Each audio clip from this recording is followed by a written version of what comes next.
श्री गणेशाय नमः। ओम श्री गुरुवे नमः। आज की भगवत चर्चा स्वामी श्री राम सुखदास जी के लेख प्रवचन भक्ति की मुख्यता पर आधारित है। स्वामी जी लिखते हैं, सभी दुखों से हमेशा हमेशा छूटने का एक ही रास्ता है कि ये मानव जीवन पाकर हम परमात्मा प्राप्ति कर लें। परमात्मा प्राप्ति में ही मानव जीवन की सार्थकता है और परमात्मा प्राप्ति के सभी साधनों में भक्ति मुख्य है। ज्ञान में तो अखंड स्थिर रस है ज्ञान मार्ग में, पर भक्ति में अनंत प्रतिक्षण वर्धमान रस है। भक्ति प्रत्येक साधन के आरंभ में पारमार्थिक आकर्षण के रूप में रहती है।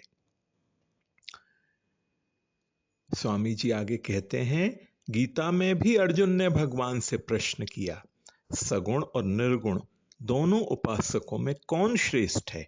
तो भगवान ने उत्तर में सगुण उपासकों को ही श्रेष्ठ बताया। मयावेश मनो ये माम नित्युक्ता उपासते श्रद्धया पर्युपेतास्ते में युक्ततमा मताः। मेरे में मन को लगाकर नित्य निरंतर मेरे में लगे हुए जो भक्त परम श्रद्धा से युक्त होकर मेरी उपासना करते हैं, वे मेरे मत में सर्वश्रेष्ठ योगी हैं।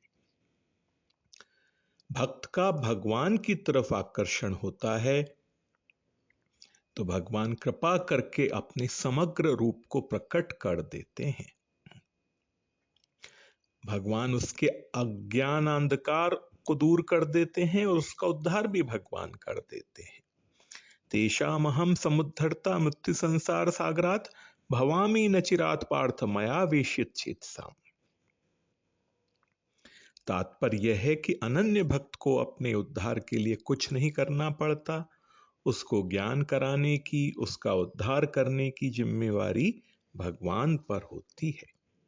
भक्त सब क्रियाएं करता हुआ भी सदा भगवान में ही बरतता है, भगवान में ही स्थित रहता है। इसलिए भगवान कहते हैं, सर्व कर्माण्यपि सदा कुर्वाणो मद्व्यपाश्रयः मत प्रसादाद वाप्नोति शाश्वतम पदम व्ययम। गीता जी के 18वें अध्याय का 56वां श्लोक। मेरा आश्रय लेने वाला भक्त सदा सब कर्म करता हुआ भी मेरी कृपा से शाश्वत अविनाशी पद को प्राप्त हो जाता है, जहां से लौटना नहीं पड़ता, उसका पुनर्जन्म नहीं होता। भगवान भक्त पर विशेष कृपा करके उसके साधन की संपूर्ण विघ्न बाधाओं को भी दूर कर देते हैं और अपनी प्राप्ति भी करा देते हैं। इसीलिए ब्रह्म सूत्र में आया है, विशेषानुग्रहस्य।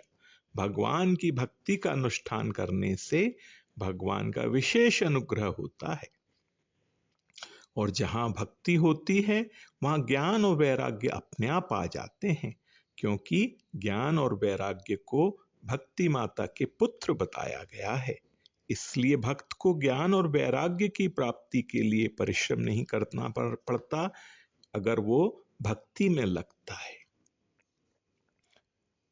यदि अपने में परमेश्वर की भक्ति विद्यमान है तो फिर अन्य साधन न होने पर भी क्रमशः वैराग्य, ज्ञान तथा मोक्ष तीनों की सिद्धि हो जाती है। प्रेमा भक्ति तत्व ज्ञान से भी आगे की चीज है।